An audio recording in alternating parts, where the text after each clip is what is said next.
There we go. And now I'm going to share what our agenda is. So essentially, we are going to have a presentation today from one of our guest experts on the topic of inclusive language in the workplace, as well as beyond. And then we're going to reserve the last few minutes for a Q&A. So thank you to those of you who submitted your questions in advance. We will get to those today, and then we'll wrap things up. So with that, I'd like to introduce today's speaker, Dr. Cedric Burrows. Dr. Burrows is an associate professor of English here at Marquette University and author of the book, Rhetorical Crossover, The Black Presence in White Culture. In 2020, Dr. Burrows was the recipient of Marquette University's Excellence in Diversity and Inclusion Faculty Award. And earlier this year, he was recognized alongside colleague Dr. Lilly Campbell as a Marquette Difference Maker for redesigning an English course to focus on racial injustice and anti-racism. So with that, I'd like to turn the floor over to Dr. Burrows. All right, well, thank you. And now to set up the PowerPoint here. If it's those, some reason it's not coming up. This. Okay. Would you like me to pull it up, Cedric? I have it here. Yeah, it seemed like I'm. Okay, I got it now. Is it showing up now? Yes, it is. Okay. All right. All right. So welcome. So talking about mitigating miscommunication in the workplace and beyond. So in doing that, first I wanted to talk about the importance of language and what language is. So what is language itself? So in a sense, it's an arbitrary system of symbols used to convey meaning. And so at the heart of language itself are words. And so words are used to express a concept or explain the reality, so that the words themselves don't have power, but it's actual the meaning that we give that gives it power. And also it depends on cultural variation. So depending upon who says it, it could have one meaning. Depending on somebody else, it could have a different meaning. So it's all about us being what I call a walking text, that basically all of us are shaped by history. All of us are shaped by culture. And so we bring all that when we communicate to people, so that our walking text may not be the same as someone else's walking text. And so what happens, it opens the possibility of miscommunication. And so what I want to do in this presentation is show you some examples of it and also show how that has happened within society. So that way we can be more aware of it. And so it lessens the chance of miscommunicating or what to do when miscommunication arises. So even though we may say the same words, culture, history, and power dynamics influence the meaning. So often I give the example of the word boy. So boy, literally it means one's gender. And so let's say if a white person calls a Black male adult boy, it has a different meaning because now it's seen as a power dynamic, and it's historically has been used by whites with Blacks to demean Black men.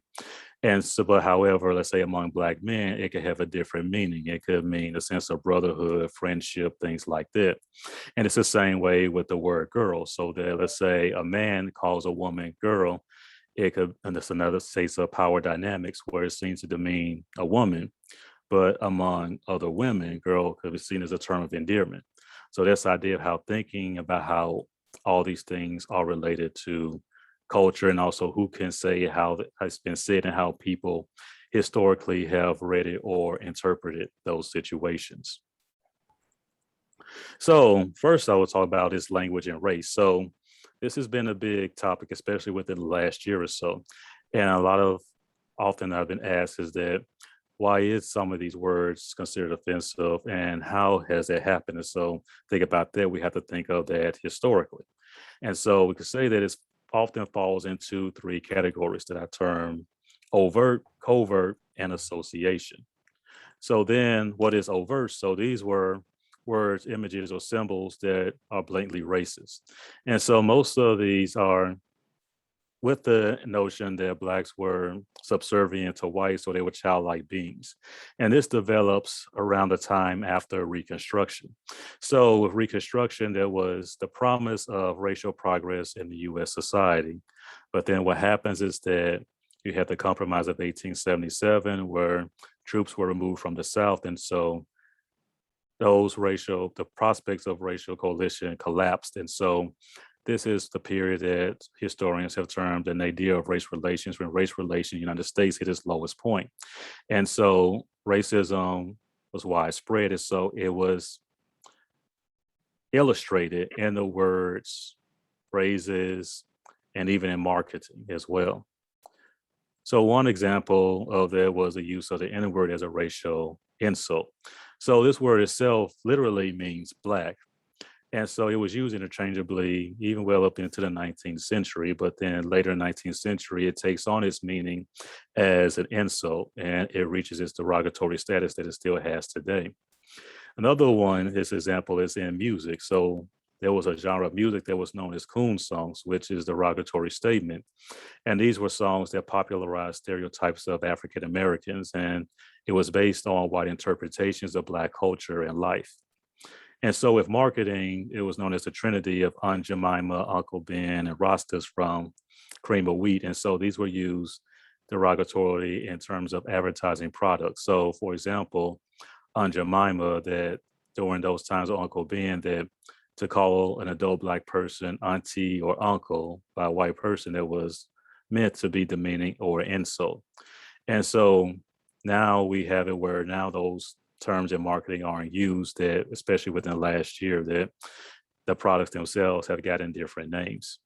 Or the line, any, mini, miny, mo, catch the N word by the toe, that was a common phrase that was used in the late 19th, early 20th century.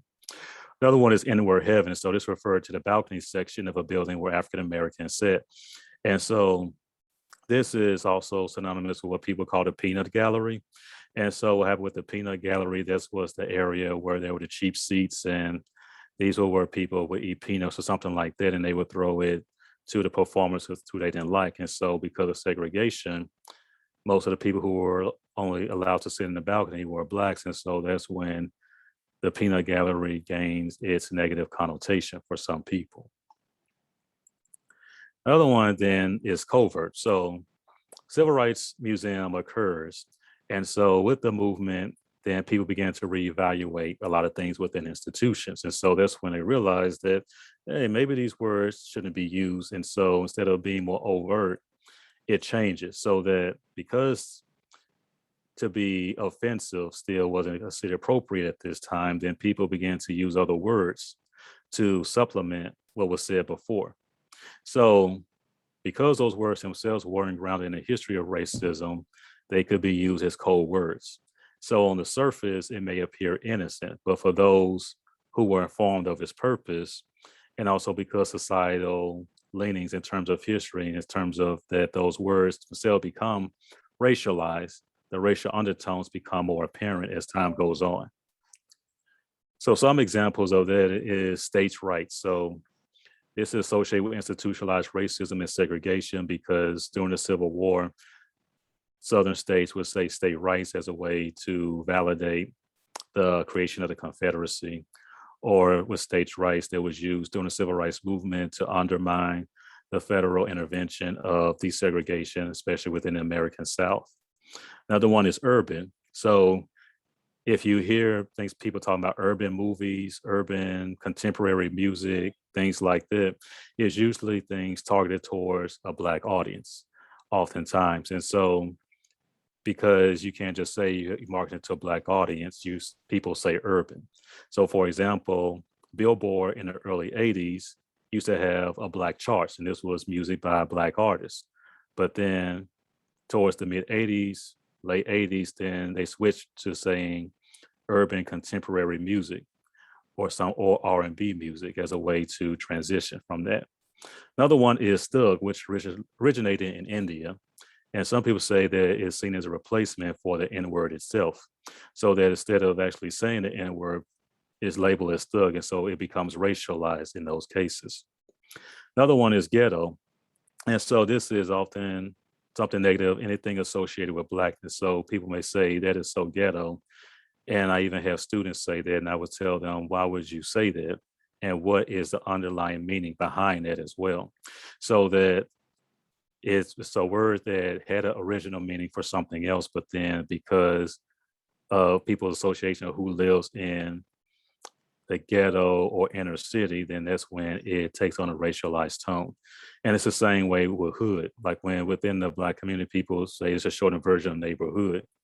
But then in the mainstream, people say hood is often connected to working class Black communities. So in other words, the last one is association. So these are words with that had neutral connotations, but because of historical events, they contain racial undertones. So often these words were associated with events or actions connected to racist behavior. So this is a case where the words themselves weren't problematic, but then they were associated with particular events, then it takes on a different meaning. So some examples of that is antebellum. So literally it means anything before war, but because it was connected to the Civil War, that people, when they use antebellum, is often connected to the American South and events connected to sort of before the Civil War. So you may have heard like the controversy with Lady Antebellum, the group, and that's one of the reasons why they changed it to Lady A. Or plantation, which means a large tract of land, and is often connected to slavery in the American South. And because of slavery, that it gains its negative connotation. And lynching itself was associated with extrajudicial killings. And so before the late 19th century, it had a neutral connotation to it. However, because of mass killings of Black people through lynchings, extrajudicial justice, that it is often associated with killings of Blacks in the United States, particularly in the late 19th up until the mid 20th century. The other one is Dixie, and that refers to the American South. So when people hear the word Dixie, even the song itself, that it has that connotation because of its popularity, especially within the American South. Another one is a tipping point. So this refers to a white neighborhood that is increasingly becoming Black. So it's another case where it's something that people may say all the time, but because of history and because people may not know their history, that they may not associate it with events, but it could have a lot of strong connotations to them. So some ways to become aware of racially coded language is one is to research idiomatic phrases. So the idioms themselves are often loaded with a lot of cultural references to them. So another case where people say run something up the TP or the low end of the totem pole or something like that, or going off the reservation, that is all those things are based on some type of racial connotation to it. And so in learning about the idioms themselves and how they originated, then you have to learn about the group's history and culture. So this idea is that when you study language, you not only just study the words, the structure, but you understand what they value as well. So that's the case of also recognizing the value of an audience. So as I tell people, always read the room, that what may be okay for some group in terms of an audience, you may not be okay for some. And it also depends upon who you are as well. So think of your own identity and how that may read to certain people. And so that may affect what you can or cannot say as well. And so also avoid words unique to a culture that may appear as appropriation, so that within the culture itself, those words have one meaning because the group has a consensus about how that word is used within that culture. But then somebody outside that culture may use that same word and doesn't have that same meaning behind it because of who that person is. That is also a case of respecting that culture, the values within that culture, and also who can say what and under what circumstances. And also avoid using black, white, light, and dark as metaphors. So for example, people say it's a black day or black heart, black soul, that all those things are associated with something negative if it's black, or if it's white, it's some with positive. So, and using those descriptions to think about how it could come across as being racially charged in a lot of situations. or also avoid using the in front of a group's identity. So for example, the Blacks, so because in that case, it's seen as an example of othering, that you're not seeing them as people, but as a group, as a collective. And so it leads to being disrespected or saying that they are one entity when there's also diversity within the group as well. Okay. So this one is talking about gender and language.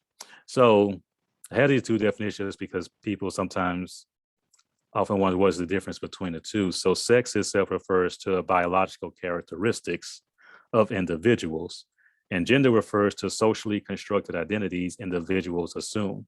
So that it's with gender is always ongoing and it's always fluid, so that a lot of things are socially constructed around gender. So the classic example is that when a baby is born, it's blue for a boy, red, pink for girls. But that's something that just happened recently within society. So that, for example, hundreds or so years ago, pink was for boys, but it wasn't until after World War II that it became associated with girls. So they're saying that gender identity itself is always a fluid notion. So thinking about that with gender, so how to avoid sexism in language itself. So one is to replace male gender words with non-gender specific words. So thinking about person instead of thinking about man or woman. So you could say humankind instead of mankind. So this idea is that man itself is not the default in its case, and it's also to be more including of gender as well. Or also to switch to a different form of the verb itself. So let's look at the example of saying the operator must pass rigorous tests before he is promoted. The operator must pass rigorous tests before being promoted. The idea that you change the verb so that way it avoids mentioning the gender. And so that way is to make it more open, and also that there are various other groups as well. Another one is, okay, here. So it's to think about various addressing the person directly. So thinking about the name of a person. So instead of actually focusing on one's gender, then you would just say who the person is, or you can speak in the imperative and make a command. So that way it's more of you knowing who the person is and less focus on the gender. And also you switch to the plural. So that way you have to think about they, because they itself is now becoming more universal in its acceptance of it could be more inclusive, or avoiding terms or occupations associated with one gender. So they're saying flight attendant instead of stewardess, or administrative assistant instead of secretary. So this the idea is that it's the case with words that because certain occupations were associated with gender for so long, then people assume. So that what happens is that by changing the word itself, it becomes less about the gender, more about the occupation itself. So that's with LGBTQ plus and inclusive language. So in this language, it acknowledges and respects the diversity of bodies, genders, and relationships as well. So for example, thinking one is cisgender or cis, it means the gender you identify with matches the sex assigned to you at birth. Transgender, your gender identity differs from the sex on your birth certificate. A non-binary gender identity is when your gender category isn't one of two categories used in modern society. So this idea is that it's a case where asking people about who their name, how do they like to be called. And so this idea is to recognize their identity, and also there's a diversity of bodies and genders in society as well. So here's some examples that avoids a binary as well. So as you can see through these examples itself is that it focuses on being more inclusive, and that it's less about men or women in this case. And so that everyone is seen as including, so that way you don't feel that you're othering or excluding a person as well. So here's some other examples of this, of terms to avoid and those that you can use as well. So in this idea is that some of this is related to history as well, that these were in the category on the left where it says instead of, that these were terms that were created in a particular time period in history that didn't affirm people's identities for the most part. And so what happens is that they were seen as clinical, and it was seen as something that was dirty or something that was considered to be mocking or not taken seriously. So that the ones under the next category, underused, that it's more reflecting of the current time period, that it recognizes the fluidity of one's identity. And it also is recognizing that it's not something that's clinical, or it's not something that people choose in terms of their identity. Is that a focus on the person itself rather than technical terms that were produced during a time period when people were persecuted for who they were.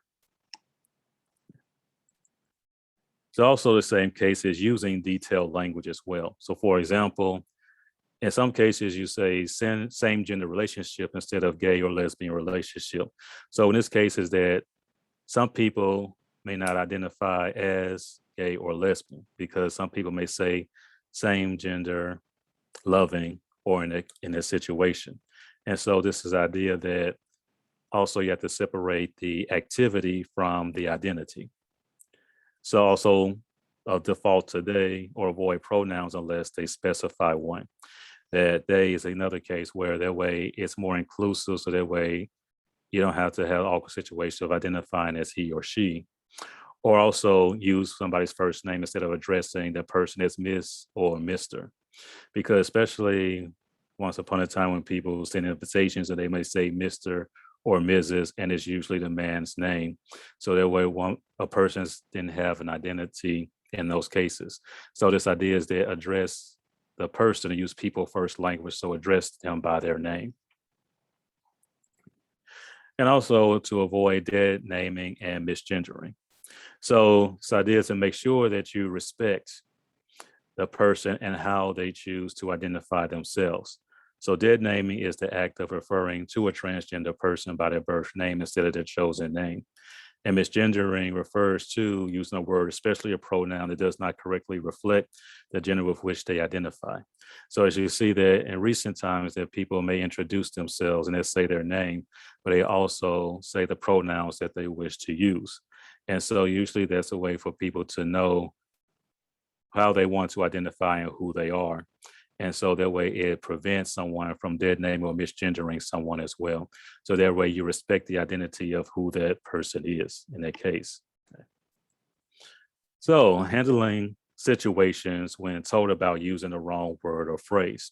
So this happens a lot where, and I used a story where one year when I worked years ago as a bus person at a restaurant, and the bartender asked, "Can you bus my station?" So I said, "Sure." And so what happened was that I bussed the station and he gave me a tip. So we were all back in the kitchen. And so one of the other employees just chided the bartender, said, "Did you tip him?" And so the bartender said, "Yeah, I just tipped the boy." And so one of the other employees heard this and she went off on the bartender because they were like, "How dare you? You know, this is a grown man. This is not a boy." And so he didn't understand that. And so he was just like, "What is it to you? What's the big deal?" And so that led to a larger conversation about language and who can say what and how it may be misinterpreted. And so I had to explain to him that as a white man calling me boy, that had a different meaning for the employee. And so it's a case where I learned that there's a ways that you can help diffuse the situation, especially when someone says, "Hey, this is an offensive word or offensive phrase," and explains why. So one thing to do is to acknowledge and thank that person for telling you, and also to recognize their feelings.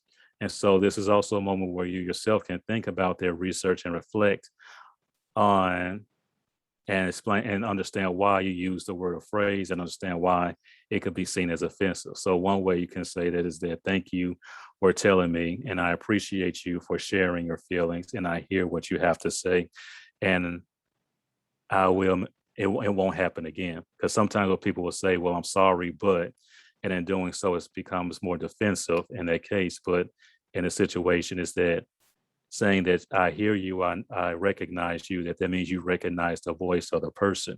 And so that prevents someone from feeling marginalized in that situation. And so that's a case of building that community, especially in the work situation where you have, like I talked before about the walking text, that you have so many people from various backgrounds, various experiences, and the way they communicate is all different. And so, especially if you may not be a particular group and you're managing people, that to be aware of their situation, and that way it can help lessen communication when having that conversation with people as well. Okay. So, any questions? All right. Thank you so much, Dr. Burrows. I'm actually going to, I have some questions that came through during registration for today's session. Okay. So at this point, I will invite you all, if you don't have your camera unmuted and you'd like to be part of the conversation and you're able to do so, please unmute your cameras. And I'm going to start with these few questions that were sent in during registration, and then we can open the floor from there, or feel free to put your questions in the chat and then I can field them that way as well. So Dr. Burrows, one of the questions that came through during registration was, could you address the way to refer to someone who does not identify as male or female? And so you talked about that a little bit in your presentation, but just wanted to call that out and see if there was anything else that you'd like to add.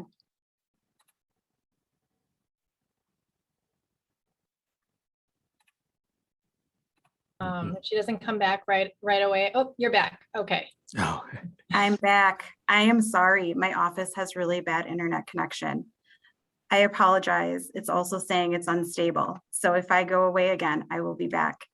So I will repeat my question, Dr. Burrows. Could you address the way to refer to someone who does not identify as male or female, but identifies as non-binary? So if you could share a little bit about that maybe you didn't already touch on, or just reaffirm some of your presentation content. So one way that people do this is also say they, to recognize a person. So that way they itself is becoming a way to replace, like, say, the singular he or her, or she, he.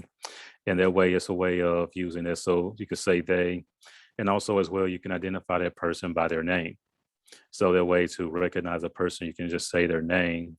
And so that's a case of when you're introducing yourself, or when they're introducing themselves, is that it's a case where they will always probably even tell you that they not identify, but they will say their name and also their preferred pronoun. So I would say, yeah, so just use a person's name, and also you can use they in a way as well. Thank you. The next question was in the pronoun space. So similar thread here. Do you have any best practices or suggestions for pronoun usage, either in the workplace or beyond? Maybe how to make that a cultural habit within an organization. So if you could speak a little bit on that. So let's say when doing introductions, people will say their name and then they say their pronouns. So that's something that people will do. Or let's say an email, a person could, in the signature, they have their name and they also will have their pronouns there. Or when the person identifies themselves, let's say if you see their name, let's say on the website, they have their name and then their preferred pronouns that way. So that's one way that people do that as well. Another case is that people may, as a way to get around using pronouns, they may use, let's say, the passive voice to avoid pronouns themselves, or they may use a case of like using a verb itself, making the verb stronger in sentences, so that way there's not an emphasis on the pronoun. So those are the main things itself, yeah, that, and having things related to someone's bio, introducing themselves, is that they will have their pronouns there. So that way people will know which pronouns are useful for their person. Excellent, thank you. And last pre-submitted question I have, and then I'm going to open up the floor to the audience. Could you share any advice for managers or leaders on today's call that may be leading an ethnically diverse team, but they themselves are not ethnically diverse, specifically as it relates to discussing topics of race and inequality within their team, and just building deeper trusting relationships across their team? Hmm. It's a good question. Yeah. So, and I think some of this is situational in terms of what to do, but I guess it gives the case of, let's say, having those conversations that don't avoid people's identity. So, in other words, that people may not recognize the privilege that may exist or the dynamics that may exist, and I would say acknowledge those. And so that way people can have those honest conversations about how this affects the way people communicate with each other, but also how people can relate to each other. And I guess also as well to have the floor open so that people can have a space to speak about their experiences, and that in allowing people to speak about those experiences, accept the fact that you may not have all the answers, and that that's fine, and be honest about that. And to also, when you may have those moments where you may feel defensive, feel like you might have to say something, that's when you may have to check yourself and have to ask yourself, why am I feeling this way? And so sometimes, especially if somebody is having a space to share their experiences, and it may make someone feel uncomfortable. Sometimes it's just to allow them to share it and to have that open conversation and let people speak. And sometimes you may have to have those times to just step back and allow those conversations to happen. And so I would say, I think the key thing is to have honesty, because I think to have honesty is a way to build trust among people as well. So that allow people to have the space to share their experiences, and that sometimes recognize that you may not have to say anything, but just be there and to recognize what you have to say. And when people do share their experiences, say, thank you for sharing. I appreciate that. And I want to encourage having these conversations so that we can learn more from each other. So that way it's more of a dialogue rather than someone saying something and there's no follow-up behind it. Thank you. At this time, if you have a question from today's presentation, feel free to unmute yourself. And if you could just state your name and the organization you're with, that would be really helpful as well.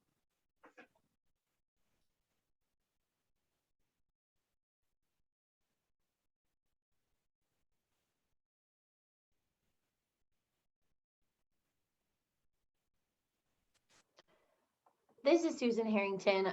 Hey, Naomi, how are you? It's so good Well, to see Susan. you. I just wanted to thank you, Dr. Burrows, so much. That last question was one that I submitted, and that just gives me so much insight, and it was really helpful for me just to, understand that I don't have to have all the answers. That's just, even knowing that is helpful. And then building an environment where everyone can use and is encouraged to use their voice is just really, really, really helpful for me. So thank you. I just want to say thanks. Oh, you're welcome.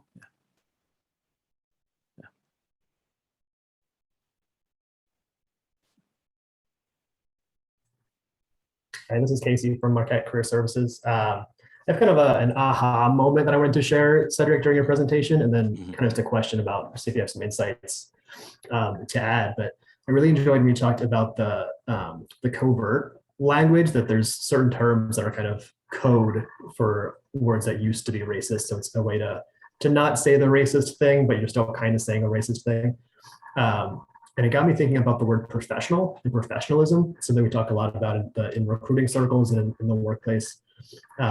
We talk about wearing professional attire to a job interview, or a job description might ask for a high level of professionalism is something they're seeking. And really what we're asking when we use that word is we want someone to dress a certain way, speak a certain way, behave a certain way. And your presentation got me thinking that that's a really covert term. And all those things are racially and even, from a gender perspective, loaded, that when we say professional, we really kind of want people to dress in a way associated with whiteness and maleness. And so I'm just kind of wondering if you have insights for what other kinds of words we could use instead of professional, or what kinds of things we could do to kind of do that soul searching to figure out, well, what do I actually mean, and kind of figure out our own words to use instead. Yeah, that's a good question. Yeah, about what is considered professional in that case, because I had to check myself, especially about that when I was teaching professional writing, because like what makes something professional and how culturally nuanced that is. That, like, for example, when I was growing up, people would tell people not to wear dreadlocks or braids because it's not considered professional. But it's like now people are saying that it's acceptable in the workplace. And so it's to make people aware that, yeah, it's a lot of things associated with whiteness is involved in there, because anything that we don't consider professional, but we never consider why it's not considered professional and who dictates what's professional in those situations. So what to say instead is that it's one where still have those conversations with people about what do you say instead of professional? Do you want to dress appropriate to the culture of the place that you want to work? But it's case, well, that's a long string of nouns to say. And then it's like, well, what word could work for that? That should you dress culturally appropriate? But it's one of those things that's like with words, that it's a very hard thing, because it can have so many meanings to so many people, and it can be so loaded with a lot of background influences with it. And so it's a case of dress more specifically to the job. And so it's kind of like more, I would say, like, ask people like what dress is acceptable for their position. So I would make it more detailed, if that makes sense. Yeah. But it's kind of like it made me interested too, because I hear professionalism, but I also hear the word qualified as well. That's another one that's considered covert, saying, well, we want the most qualified person. And it's a case of what is considered qualified, because it's based on one's experiences and and those experiences could be culturally influenced as well. And so people say qualified or the best fit for the job, but then those words can be culturally nuanced as well. Because it's another case of, is it about your bias, what you prefer in terms of your own prejudices? And so in that case, there's another word that could also be investigated too. I don't know if I answered the question, but did that help? I think that was really helpful. I think kind of what I'm hearing is kind of say what you mean, like think about it a little bit more. And if you mean qualified, think about what qualifications you're actually looking for and say that instead. Don't use this kind of umbrella term to hide what you mean. It's kind of what I'm taking from what you said. Yeah, they're like, do they actually fit the criteria that's listed, instead of saying that they're qualified? Because we have to go with the assumption that people apply for a job that they have qualifications, but you may have your own preferences. That's totally different. Yeah.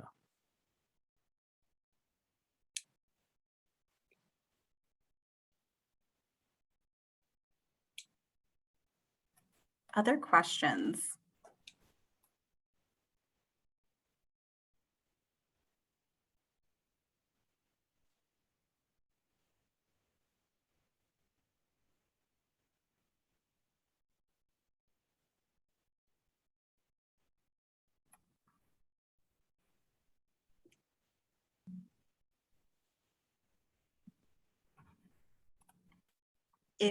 Okay, it looks like I have a question here in the chat. So, are there any recommended readings you would suggest to continue with this learning in the space of inclusive language? Words. So more or less about the workplace itself, or about words? I Well, would say both. This is Stacy with Children's. I think both would be beneficial. mhm.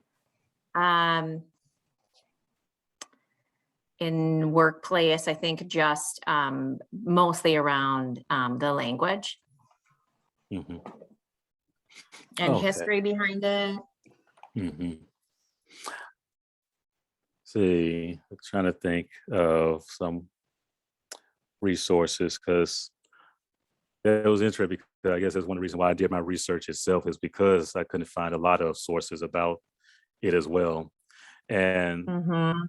it's a case where now I've been doing more research about it. So I wrote a book about these ideas too, as well. It's called Rhetorical Crossover. So not to do a shameless plug or Okay. anything like that, Yeah, but right. I appreciate yeah, it though.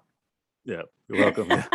So that's the case of how do we think about it when, let's say, those who are in from historically marginalized groups, what happens when they cross over into the mainstream? What do they have to consider? And what are some things that they may have to be aware of when entering to those spaces? So I think about how people have to think about how they have to appear, what they have to, how not to be appearing non-threatening, and also do they have to pay a tax in order to enter into those spaces as well? So it's kind of like what the book that I wrote is about, that idea of that, and crossing over rhetorically, what do you have to adapt to and what do you have to be aware of, and how that affects the way you communicate in those spaces too. Yeah. And I'm sorry, I missed the title. What is the title of the book? Oh, it's called, yeah, it's Rhetorical Crossover. Yeah. The Black Okay. presence in white culture. Thank you. Casey. You You're read my welcome. mind putting it in the chat. It is in the chat. Another question we have come through the chat: what should I do when I realize I've made a misstep in speaking? I would say acknowledge it and say, I'm sorry, I shouldn't have said that. And I am going to work on making sure that I won't say that again. So that's a way of acknowledging what happens, that you recognize the situation, that you're saying that now that you're going to be aware of what you say and how that affects other people. And also it shows that you're making effort that you're going to make sure it doesn't happen again. So it shows that you're making effort, but also steps to change the situation.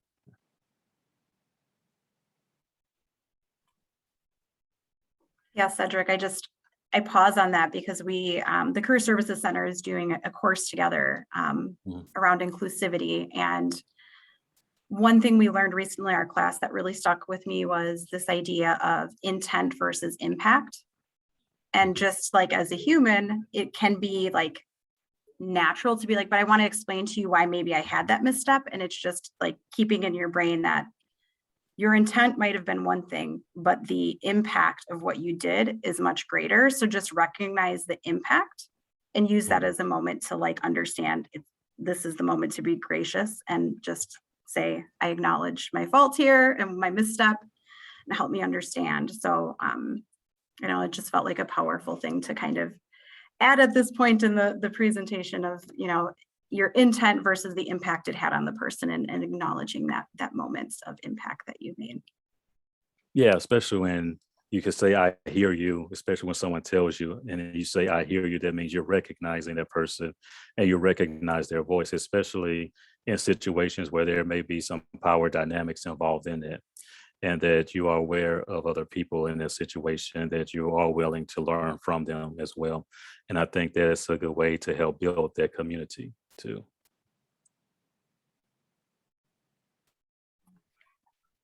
Any other questions? Again, feel free to drop them in the chat or you can unmute. We have a few more minutes before wrap up.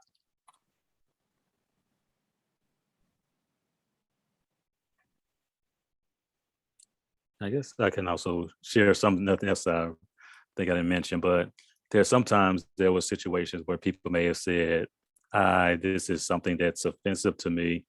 And then they would say, well, I have a Black friend and this Black friend says, oh, there's nothing wrong with this. And that's when I have to tell them, well, don't look at a group as one big monolith, that it may be okay for you and your friend, you all have that relationship, but that doesn't mean everybody from that group will see it the same way. And that is something that you may have to consider as well, is that you don't have one person considered to be the spokesperson of a group. So to be mindful of that's the case where I would tell people read the room, but also to read your own ideologies and your own identity. So that way you don't make one person the spokesperson of a whole group in those situations.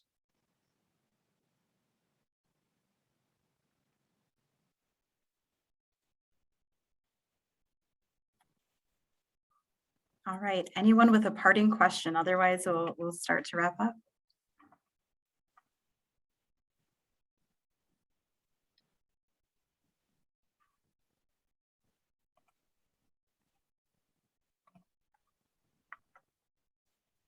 All right.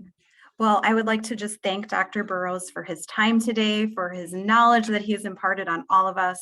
This has been a great opportunity to learn more about inclusive language. Yes, claps, all of the celebrating, all of the different reaction icons that we can do to say hooray. So thank you again. After we wrap up today, I will be sending along an evaluation as well as a handout that Dr. Burrows has created with substitute words and phrases, something to just review, to ponder on. Definitely touches on some of the things that were in today's presentation. So thank you again. We hope to see you back soon. And we're hoping to do another session again this spring, so stay tuned. Thank you all. Thank you.